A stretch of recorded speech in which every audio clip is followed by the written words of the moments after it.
rencanakan banyak tenaga ahli di sini. Semuanya adalah dukungan dari kita semuanya, bukan dari kepentingan yang lainnya.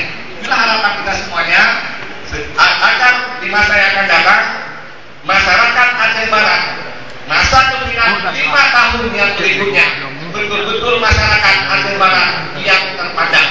Dalam hal pendidikan, saya ingin menggarisbawahi apakah pendidikan tinggi. Mudah-mudahan bagi calon-calon kepala daerah jangan cepat-cepat berpikir bagaimana menegrikan perguruan tinggi yang ada di Aceh Barat ini.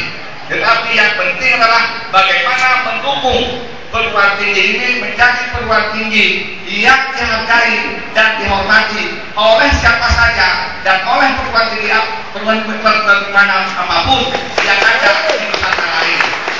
Kalau kita hanya berpikir untuk menegrikan perguruan tinggi yang telah ada, itu yang akan keluar adalah APBN dan APBD.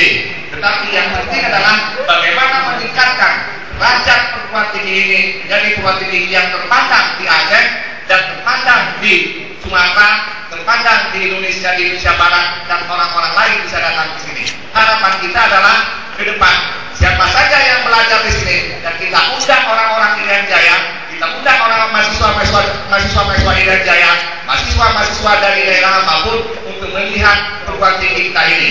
Inilah sebuah kompetisi yang akan dinilai oleh orang lain.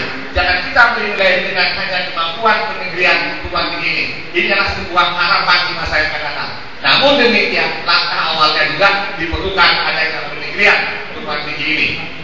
Ini harapan kita sama-sama.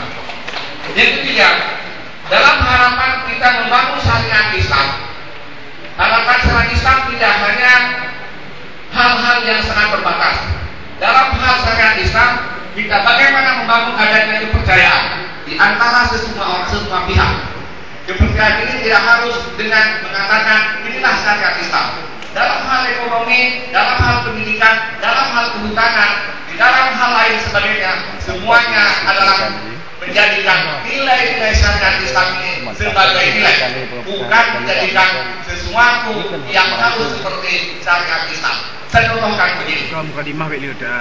Di waktu adanya undang-undang